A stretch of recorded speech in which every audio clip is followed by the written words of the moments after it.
박규락 교수입니다. 오늘은 최근 한미 양국 간의 협의가 시작된 방위비 분담에 대해서 설명드리고자 합니다. 2020년 적용될 한미 양국 간의 방위비 분담 협상이 9월 24일부터 26일간 첫 회의를 서울에서 개최하였습니다. 9월 24일 워싱턴에서 개최된 한국 문재인 대통령과 트럼프 대통령 간 정상회담에서도 이에 관한 사항이 논의되었습니다. 문재인 대통령은 합리적 수준의 공평한 분담을 언급했지만 그 합리적 수준에 대한 인식은 서로 다를 것이고, 특히 트럼프 대통령은 현 수준의 6배가 되는 50억 달러를 언급한 적이 있어서 타결이 금방 되긴 어려울 것 같습니다. 미측의 방위 분담 요구도 과도한 측면이 있습니다만, 이에 관해서 우리 한국 국민들이 오해하는 측면도 있습니다. 이러한 점에서 저는 전자권 환수에 대해서 3회 추가해서 설명을 드리고자 했습니다만, 우선 방위 분담에 관한 사항을 3번에 나눠서 설명드린 다음에 전자권 환수를 다시 설명드리고자 합니다. 이번에는 방위 분담의 개요, 그리고 다음에는 일본의 사례, 그리고 마지막으로 한국이 채택해야 할 바람직한 정책 방향을 제 나름대로 제시해보고자 합니다. 먼저 방위 분담이 제기된 배경에 대해 설명드리겠습니다. 방위 분담은 미군이 주둔하는 동맹국에게 그 주둔 비용을 분담하라고 하는 건데요. 1980년대에 미국 경제가 어려워지면서 시작되었습니다. 그 방위 분담을 주로 해온 국가는 독일, 일본, 한국이었습니다만, 독일은 통일된 후에 북대서양 조약기구, 즉 나토의 분담금만 내면 되기 때문에 현재는 한국과 일본이 주로 방위 분담을 하고 있습니다. 그런데 일본은 방위 분담을 잘 함으로써 미국으로부터 받는 불만이 적은 데 반해서 한국에 대해서는 상당히 미국의 불만이 크고, 그만큼 우리가 지혜롭게 관리해오지 못했다, 이렇게 생각할 여지가 있습니다. 방위 분담을 설명하기에 앞서서 먼저 동맹에 대해서 설명드려야 될 것 같습니다.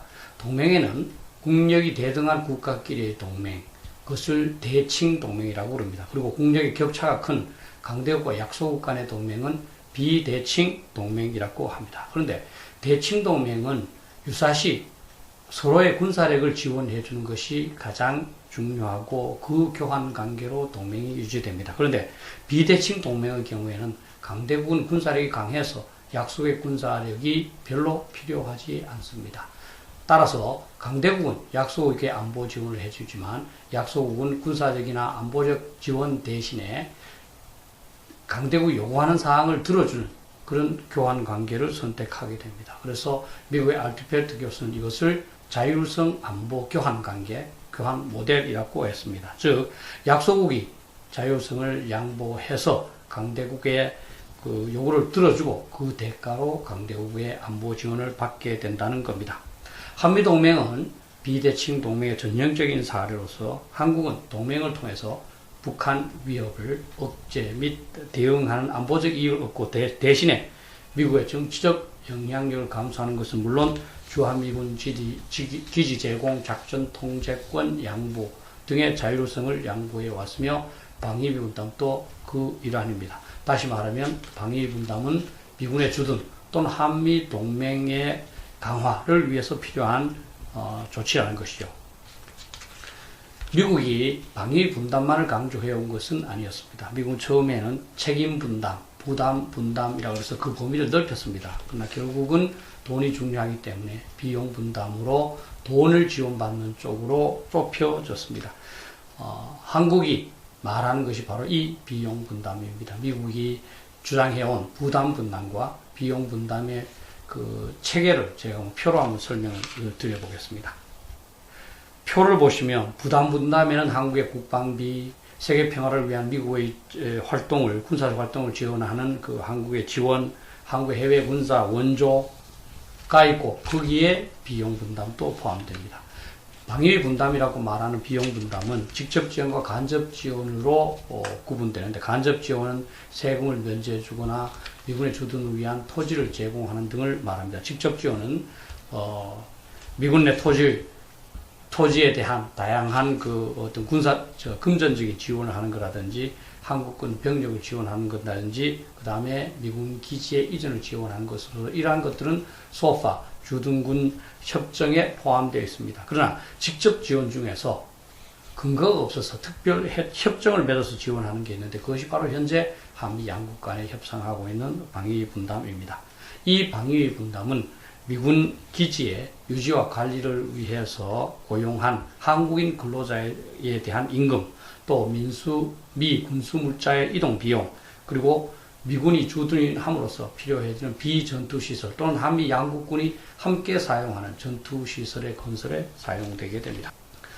한국이 방위비 분담을 해온 것은 1991년부터입니다. 1980년대부터 미국이 방위비 분담을 요구했습니다만 한국의 상황이 좋지 않다는 핑계로 계속적으로 미루다가 1991년도에 1억 5천만 달러를 지불하기 시작했고 그로부터 계속적으로 증대되어 왔습니다. 처음에는 미군 주둔 비용의 3분의 1까지 한국이 분담한다는 그런 그 목표로 상당히 그 급격한 증액을 했습니다. 그러나 최근 들어서는 물가 상승률 정도를 증액하는 것으로 안정되어 있습니다.